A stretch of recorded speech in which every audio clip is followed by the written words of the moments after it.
ক্লাস্টারের আন্ডারে অনেক কথা আছে জলখাত 7 দিন যদি আমরা জলখাতে থাকি এটা তাহলে আমরা উন্নত হইব, আমরা গ্রামের উন্নত হইব, সবাই উন্নত হইব। অনেক এরিয়াটা বড় আছে, সব দিদিরা এটা কিন্তু অনেক দিদিরাও কাজ করবো, তাহলে এটা থেকে স্বাবলম্বন হইব। তাহলে আমরা জিনিসটা যে আমরা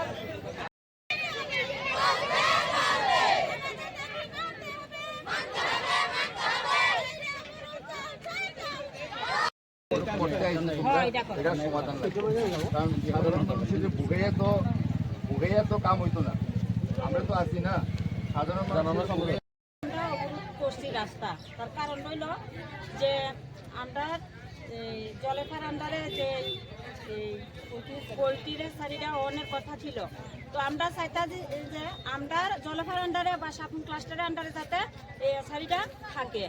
এটা আমরা শুনছি এটা নাকি মনু ক্লাস্টারের এরিয়ার যাইতেছে, তো আমরা চাইতাছি সব দিদিরা যাতে আমরা জলখার আন্ডারে যদি থাকে সাপুন ক্লাস্টারে থাকে, তাহলে আমরা দিদিরা উন্নতম মানে আমরা ভবিষ্যতে জেনারেল উন্নত হইব। তাইলে আমরা চাইতাছি যে এই জিনিসটা যাতে পোলট্রির শাড়িটা যাতে আমরা জলখার আন্ডারে থাকে এবং সাপুন ক্লাস্টারের আন্ডারে থাকে, এটাই আমরা অনুরোধ। এই কারণে আমরা রাস্তা অবরোধ করছি।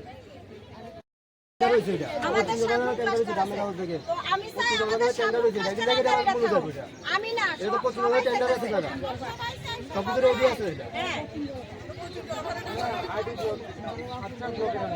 যাই হোক না স্যার, যাই হোক টেন্ডার হচ্ছে, এখানে কোনো গণপরিস্থিতি নাই, তাহলে এখানে যদি প্রবলেম হয় গেলে কিন্তু প্রবলেম হচ্ছে না।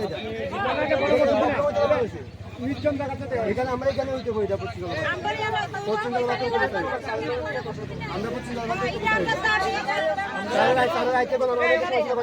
আমরা সবাই